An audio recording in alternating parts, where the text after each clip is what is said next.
19 rings बनाई जाती हैं। ये बहुत ही ज्यादा पावरफुल रिंग्स होती हैं और इन 19 रिंग्स में से 3 रिंग्स एल्व्स को दी जाती हैं। ये लोग बहुत ही ज्यादा क्लेवर और इमॉर्टल होते हैं। 7 रिंग्स दी जाती हैं ड्राफ्ट्स को, जो कि माउंटेन एरियाज में रहते थे और इन लोगों को माउंटेन क्राफ्टमैन भी कहा जाता था। और 9 रिंग्स दी जाती है ह्यूमंस को, जिन लोगों को पावर सबसे ज्यादा चाहिए थी। और ये रिंग्स बहुत ही ज्यादा पावरफुल होती हैं और ये रिंग्स जिन लोगों के भी पास थी उन लोगों ने इनकी पावर्स को प्रोटेक्ट करना था। लेकिन रिंग्स का सिलसिला यहीं पर खत्म नहीं होता, लेकिन धोखे से एक और रिंग बनाई गई। डार्क लॉर्ड सॉरन ने एक और रिंग बनाई और ये रिंग बाकी रिंग से बहुत ही ज्यादा पावरफुल थी, जो बाकी सारे रिंग्स की पावर को हरा सकती थी। ऐसा कर कर डार्क लॉर्ड मिडल अर्थ पर अपनी हुकूमत करना चाहता था। मैन और एल्व्स के लोग डार्क लॉर्ड की आर्मी के खिलाफ मॉर्डर पर फाइट करते हैं, जिसमें वो किसी हद तक जीत भी रहे होते हैं।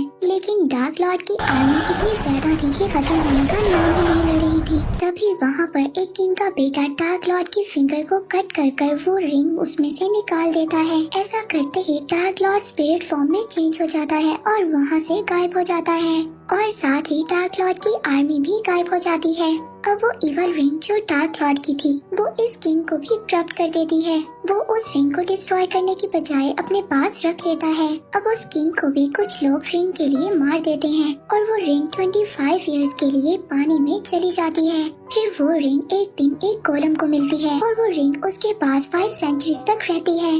फिर एक दिन वो रिंग उस गोलम के पास से भी गिर जाती है और वो एक हॉबिट को मिलती है जिसका नाम बिल्बो बैगिंस होता है। अब बिल्बो इस रिंग की हिस्ट्री जाने बगैर उसको अपने पास रख लेता है। 60 साल के बाद बिल्बो अपना 111 बर्थडे सेलिब्रेट करता है, जहाँ पर उसका एक बहुत ही पुराना फ्रेंड गैंडल्फ भी आता है। बिल्बो अपने बर्थडे के दौरान ये रिवील करता है कि वो शाइन छोड़कर एक एडवेंचर पर जा रहा है। तभी गैंडल्फ को उसके घर में पता चलता है कि उसके पास डार्क लॉर्ड की रिंग है। अब बिल्बो अपनी वो रिंग अपने घर पर ही अपने नेफ्यू के लिए छोड़कर एडवेंचर्स के लिए चला जाता है। वहीं पर फ्रोडो आता है जो बिल्बो का नेफ्यू होता है। गैंडल्फ अब फ्रोडो के पास उस रिंग को रखवा कर उस रिंग की हिस्ट्री पता करने के लिए चला जाता है, जहाँ पर जाकर उसको पता चलता है कि डार्क लॉर्ड के लोग गोलम तक पहुँच गए थे और उनके टॉर्चर की वजह से गोलम ने 2 वर्ड्स को रिवील किया है, शायर और बैगिंस। अब ये जानकर गैंडल्फ दोबारा फ्रोडो के पास जाता है। अब गैंडल्फ फ्रोडो को उसके फ्रेंड के साथ विलेज ब्री भेज देता है और खुद वो अपने फ्रेंड सुलेमान के पास चला जाता है, जहाँ पर जाकर उसको पता चलता है कि सुलेमान भी करप्ट हो चुका है और वो डार्क लॉर्ड की आर्मी के साथ मिल गया है और उसने अपने नाज़कुल सर्वेंट्स को फ्रोडो को ढूंढने के लिए भेज दिया है, जो फ्रोडो को मिलते ही उसको मार देंगे। अब सुलेमान गैंडल्फ को भी डार्क लॉर्ड की आर्मी ज्वाइन करने के लिए कहता है। अब गैंडल्फ के मना करने पर उन दोनों के दरमियान में फाइट स्टार्ट हो जाती है। गैंडल्फ ज्यादा देर तक सुलेमान का मुकाबला नहीं कर पाता। सुलेमान गैंडल्फ की मैजिकल स्टिक को अपने कब्जे में कर उसको कैदी बना लेता है। सीन शिफ्ट फ्रोडो और उसके फ्रेंड सैम पर होते हैं। वहाँ पर वो लोग 2 और हॉबिट से मिलते हैं। तभी वहाँ पर अचानक नाज़कुल आ जाता है। फ्रोडो सभी अपने फ्रेंड्स को लेकर एक ट्री के नीचे छुप जाता है। नाज़कुल बिल्कुल उनके पास होता है। फ्रोडो तभी आउट ऑफ कंट्रोल होकर उस रिंग को पहनने लगता है। तभी उसका फ्रेंड सैम उसको रोककर नाज़कुल को डिस्ट्रैक्ट कर देता है। पर रात को नाज़कुल फ्रोडो और इसके फ्रेंड्स को ढूंढ लेता है। वहाँ से वो लोग नाज़कुल से बचते हुए रिवर में बोट तक पहुँच जाते हैं, पर फ्रोडो पीछे रह जाता है। वो नाज़कुल से बचते हुए बोट पर छलांग लगा देता है और वो भी बच जाता है। अब ये सब लोग नाज़कुल को पीछे छोड़कर वहाँ से भाग जाते हैं। अब जब वो लोग विलेज ऑफ ब्री पहुँचते हैं तो फ्रोडो को पता चलता है कि गैंडल्फ वहाँ पर 6 महीने से आया ही नहीं है। अब वो वहाँ पर बैठकर सोच ही रहा होता है कि क्या करना चाहिए। तभी उस रिंग का असर दोबारा होने लगता है और आउट ऑफ कंट्रोल होकर फ्रोडो गिर जाता है और रिंग को बचाता हुआ रिंग उसकी फिंगर में चली जाती है और फ्रोडो वहाँ से गायब हो जाता है। अब रिंग के यूज से नाज़कुल को पता चल जाता है कि फ्रोडो कहाँ पर है। फ्रोडो जब रिंग को पहनता है तो वो बहुत ज्यादा डर जाता है और जैसे ही रिंग उतरती है वहाँ पर स्ट्राइडर नाम का रेंजर फ्रोडो को अपने साथ ले जाता है। वो उसको कहता है कि वो गैंडल्फ का और ज्यादा वेट नहीं कर सकता। डार्क लॉर्ड की आर्मी उसको यहाँ पर मारने के लिए आ रही है। अब स्ट्राइडर नाज़गुल के आने से पहले फ्रोडो और उसके फ्रेंड्स को छुपा देता है। वो फ्रोडो को बताता है कि वो लोग डार्क लॉर्ड के स्लेव्स हैं। वो लोग फ्रोडो को ढूंढना तब तक नहीं छोड़ेंगे जब तक उनको रिंग नहीं मिल जाती। अब स्ट्राइडर उन सबको अपने साथ लेकर रिवेंडल की तरफ निकल जाता है। रात को रेस्ट के लिए वो लोग एक पहाड़ की ऊंचाई पर रुक जाते हैं। स्ट्राइडर इन सबको स्वॉर्ड देकर एरिया को चेक करने के लिए चला जाता है। फ्रोडो के सो जाने की वजह से वहाँ पर बाकी हॉबिट्स फायर को जला देते हैं। अब उस फायर की वजह से डार्क लॉर्ड की आर्मी वहाँ पर आ गई थी। डार्क लॉर्ड की आर्मी इनके पास आ जाती है। वो सभी हॉबिट्स को पीछे करके फ्रोडो तक पहुँच जाते हैं। अब वहाँ पर कुछ ना समझ आने पर फ्रोडो उस रिंग को पहन लेता है। अब जैसे ही फ्रोडो रिंग पहनता है लेकिन नाज़गुल फिर भी उसको देख लेता है और इस रिंग के पहनने के दौरान ही डार्क लॉर्ड सॉरन वहाँ पर आकर फ्रोडो पर अपनी तलवार से स्टैब कर देता है। तभी स्ट्राइडर वहाँ पर आ जाता है और डार्क लॉर्ड की आर्मी से फाइट करने लगता है। स्ट्राइडर वहाँ पर आकर बहुत ही बहादुरी से सभी नाज़गुल्स का मुकाबला करता है और वहाँ पर वो सबको अपनी तलवार से मार देता है। इसके बाद फ्रोडो को लेकर वो वहाँ से निकल जाता है। दूसरी तरफ हम सुलेमान को देखते हैं जो डार्क लॉर्ड के ऑर्डर पर वेपन्स और आर्मी बनाना शुरू कर देता है। दूसरी तरफ हम आर्वेन को देखते हैं जो कि एक एल्फ है और स्ट्राइडर का प्यार भी है। ये स्ट्राइडर और फ्रोडो को ढूंढ लेती है और फ्रोडो को रेस्क्यू कर अपने साथ ले जाती है। वो डार्क लॉर्ड की आर्मी से बचते हुए पानी से गुजर जाती है। फिर वो एक स्पेल करती है। उसके स्पेल करने के बाद ही डार्क लॉर्ड की आर्मी पानी के वेव्स के साथ ही गायब हो जाती है। अब आर्वेन फ्रोडो को लेकर फौरन रिवेंडल पहुंचती है जहां पर आर्वेन के फादर उसको मेडिकेट करते हैं। इसके बाद जैसे ही फ्रोडो होश में आता है तो वो अपने सामने कैंडल्स को बैठा देखता है जिसको एल्फ की एक बड़ी ईगल ने रेस्क्यू कर लिया था। फ्रोडो रिवेंडल में बिल्बो से भी मिलता है। फ्रोडो बिल्बो से कहता है कि वो उसकी तरह का एडवेंचरस नहीं कर सकता। रिंग यहाँ पर सेफ है और वो वापस घर जाना चाहता है। दूसरी तरफ आर्वेन के फादर फौरन एक मीटिंग रखते हैं जिसमें वो एल्फ्स, ड्राफ्ट्स और ह्यूमंस को भी बुलाते हैं। गैंडल्फ के अकॉर्डिंग वो मैन पर ट्रस्ट कर सकते हैं कि वो इस रिंग को डिस्ट्रॉय कर दे, मगर आर्वेन के फादर उस किंग की वजह से इस बात पर यकीन नहीं करते जो किंग हमने मूवी के स्टार्ट में देखा था जिसने रिंग के लिए अपनी जान दे दी थी। सीन शिफ्ट स्ट्राइडर पर होता है। वहाँ पर आकर रिवेंडल में वो आर्वेन से मिलता है। यहाँ पर एक और बात पता चलती है, स्ट्राइडर उसी किंग का बेटा था। वो इन सब बातों की वजह से डरकर इन कामों से पीछे हो गया था। अब आर्वेन स्ट्राइडर को अपनी पावर्स वाला नेकलेस दे देती है और मॉर्टेलिटी चूज करती है ताकि वो स्ट्राइडर के साथ एक आम ह्यूमन लाइफ गुजार सके। काउंसिल मीटिंग में ह्यूमंस, ड्राफ्ट्स और एल्फ्स कोई भी इस रिंग को डिस्ट्रॉय करने के लिए तैयार नहीं होता क्योंकि इस बात का सबको अंदाजा होता है कि ये मौत के मुंह में हाथ डालने वाली बात है। वहीं पर सब में ये बात भी रिवील होती है कि स्ट्राइडर असल में एरागॉन है, गॉन्डर्स का असली किंग। अब फ्रोडो ये रिस्पॉन्सिबिलिटी लेने के लिए तैयार हो जाता है कि वो इस रिंग को डिस्ट्रॉय करेगा।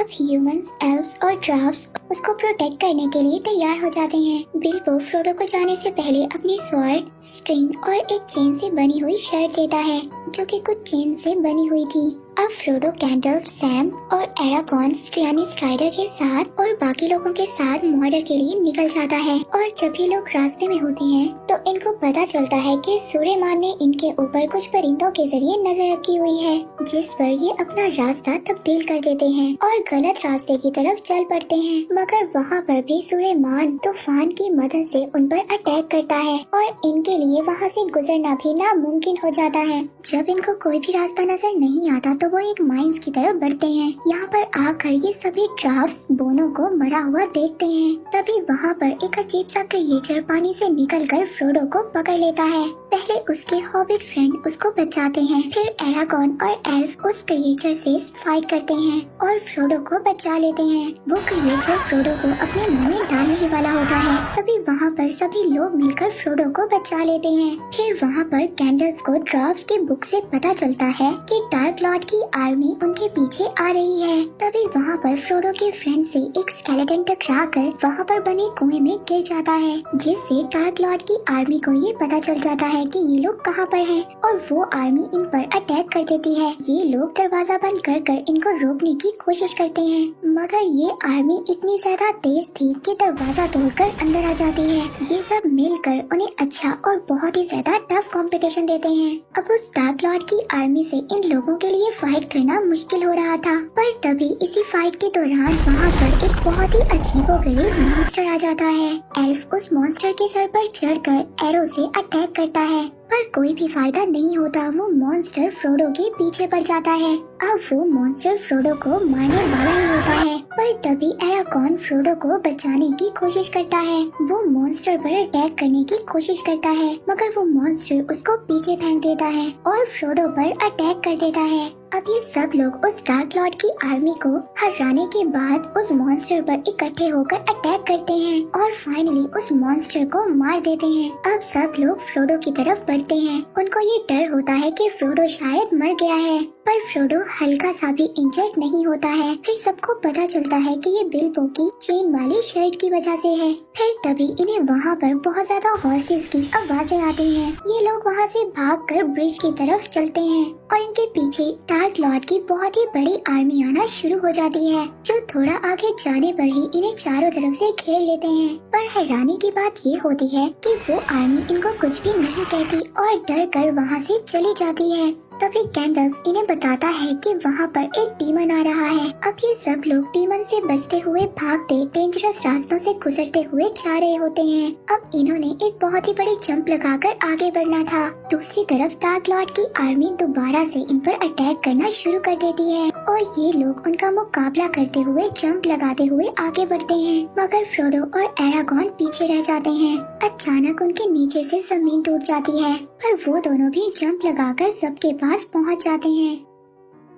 अब गैंडल्फ इन सब को ब्रिज की तरफ भेजकर खुद डीमन से मुकाबला करने के लिए रुक जाता है। अब गैंडल्फ और उस डीमन के बीच बहुत ही जबरदस्त फाइट होती है।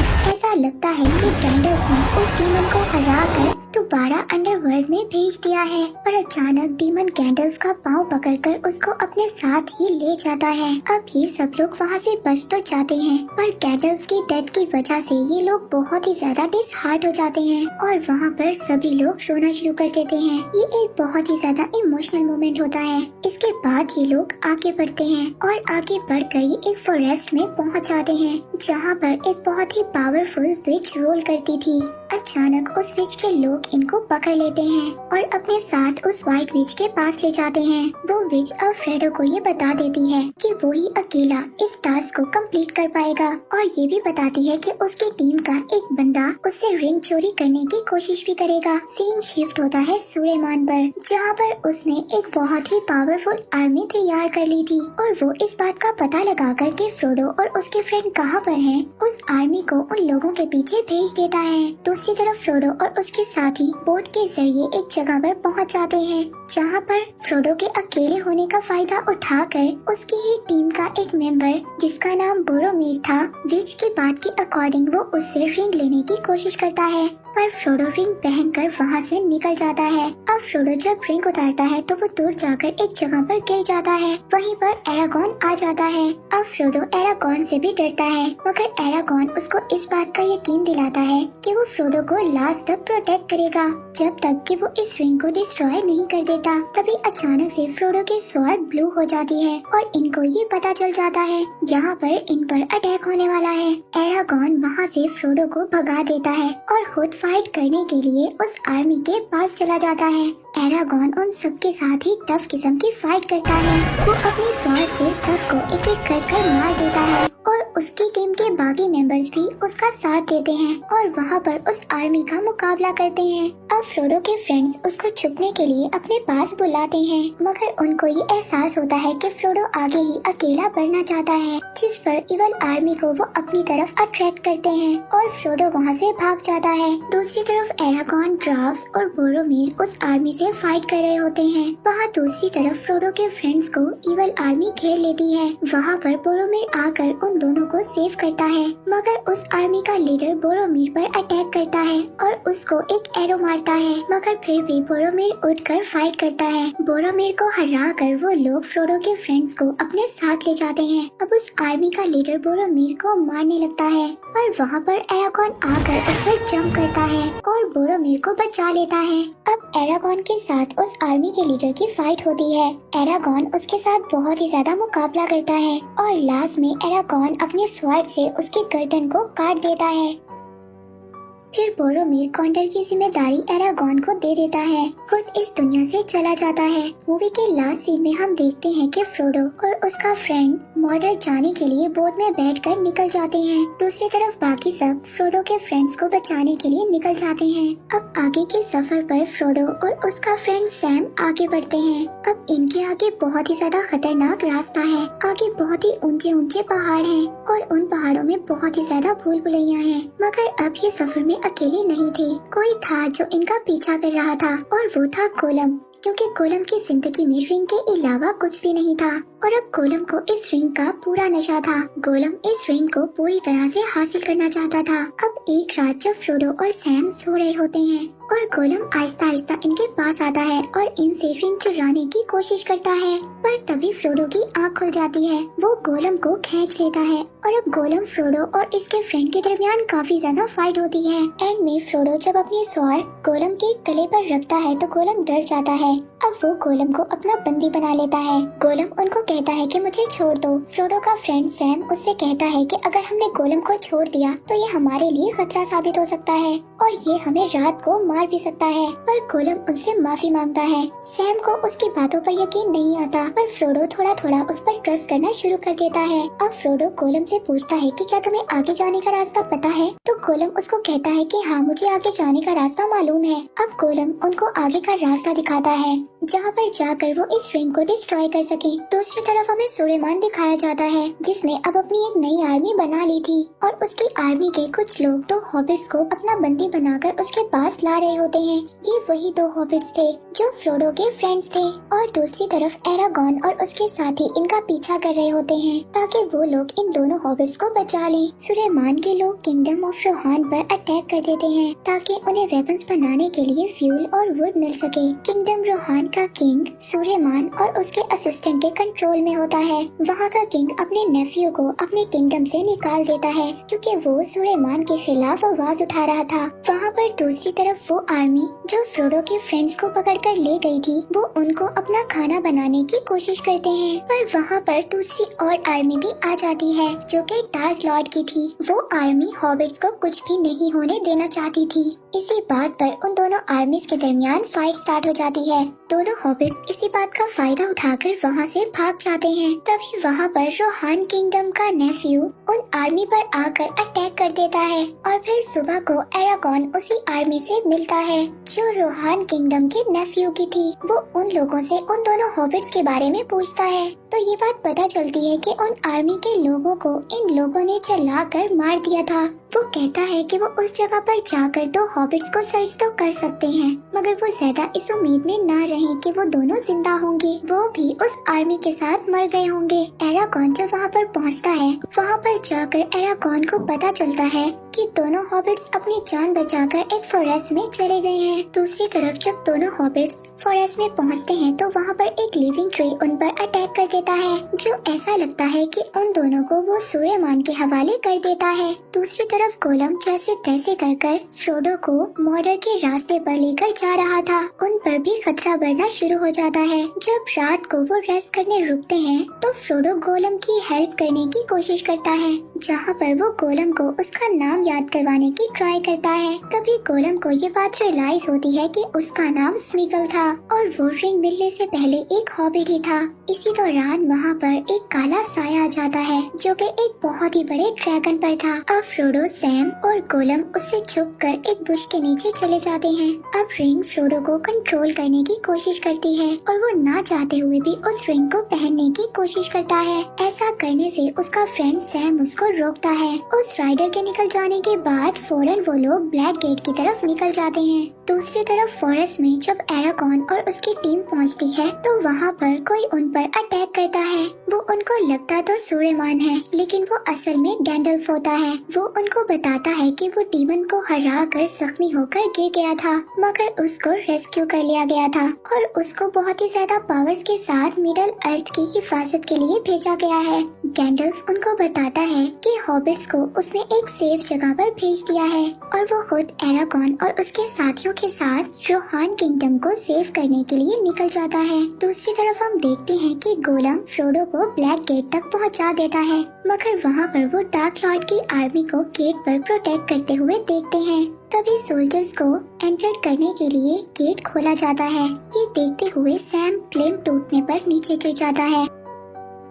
अब फ्रोडो अपने फ्रेंड को वहाँ से निकालने की कोशिश तो करता है, मगर सोल्जर्स को आता देखकर वो दोनों अपने ऊपर कपड़ा कर छुप जाते हैं। गेट बंद होने से पहले फ्रोडो और उसका फ्रेंड सैम दोनों अंदर जाने की कोशिश करते हैं, लेकिन गोलम उसको रोक देता है। वो कहता है कि यहाँ से जाना खतरे से खाली नहीं है। वो एक और रास्ता जानता है, जिस पर फ्रोडो उस पर ट्रस्ट करते हुए उसको दूसरा रास्ता दिखाने के लिए कहता है। दूसरी तरफ गैंडल्फ रोहान किंगडम पहुँच जाता है। वो वहाँ के किंग को सुलेमान के कंट्रोल से बाहर लाता है। सुलेमान उसको फुल फाइट देता है, लेकिन गैंडल्फ अब बहुत ज्यादा पावरफुल था। वो उस किंग को उसके कंट्रोल से बाहर ले आता है। अब वो किंग गुस्से से सुलेमान के असिस्टेंट को मारने की कोशिश करता है, लेकिन एरागॉन उसको रोक लेता है, ये कहते हुए कि ये सुलेमान तक इनका मैसेज पहुंच जाएगा।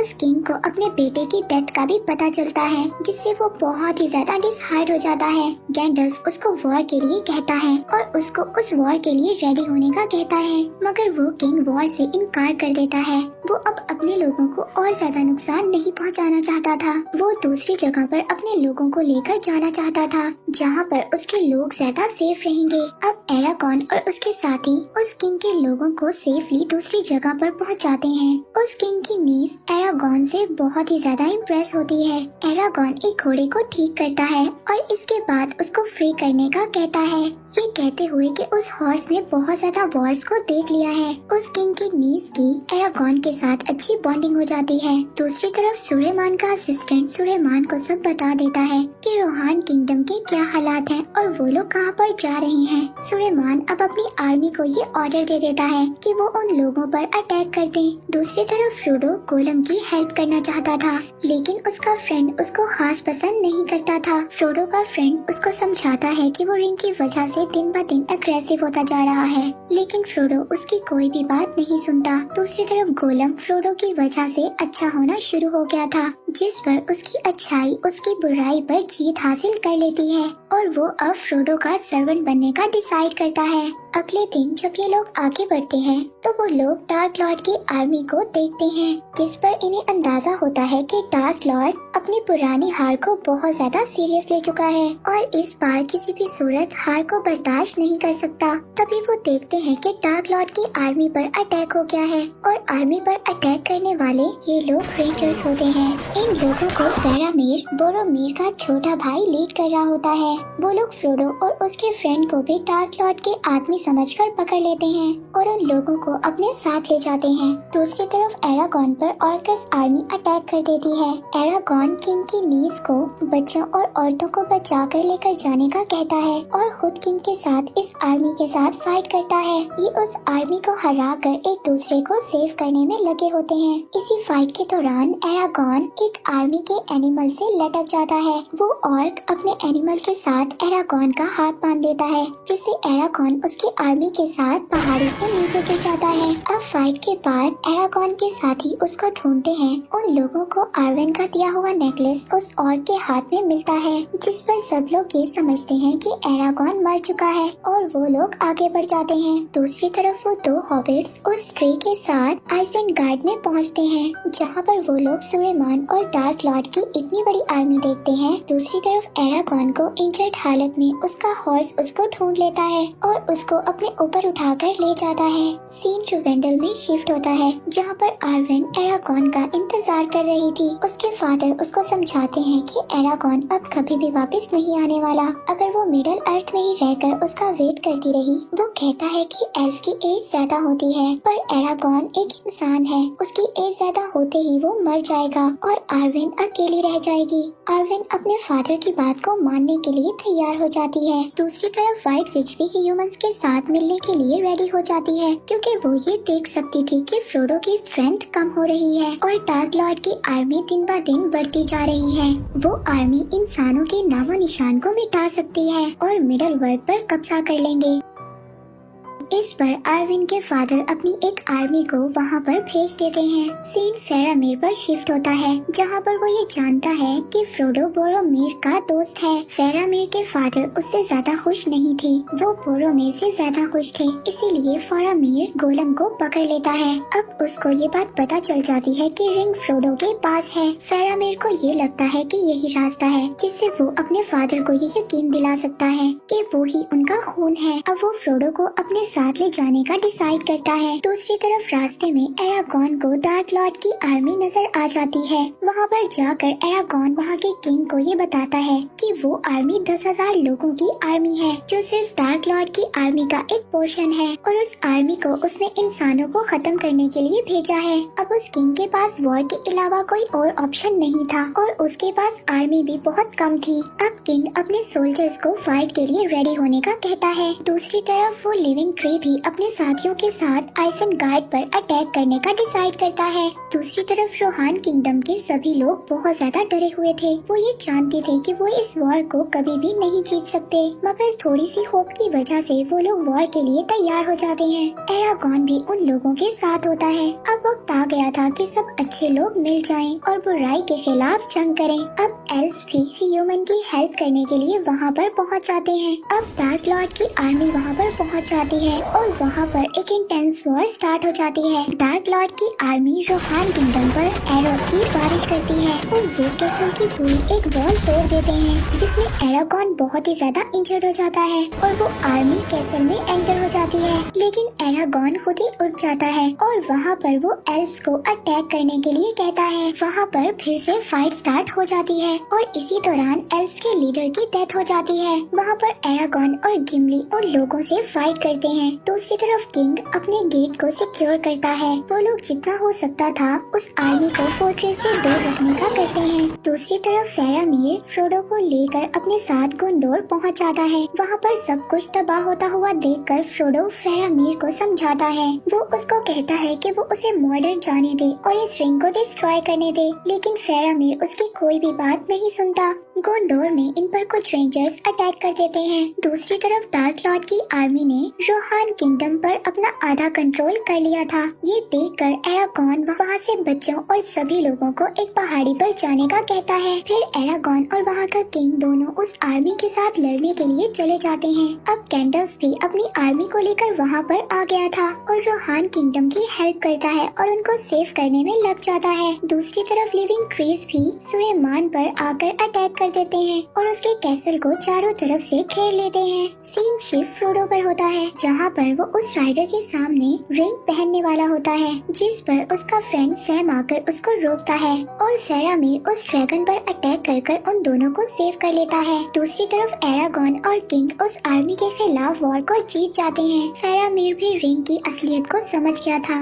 और फ्रोडो को ये बात रियलाइज करवाता है और उनको वहाँ से जाने का रास्ता भी बताता है, जिसके बाद फ्रोडो अपने दोस्त सैम के साथ और गोलम के साथ उस रिंग को डिस्ट्रॉय करने के लिए निकल जाता है। और इसी के साथ ये मूवी यहीं पर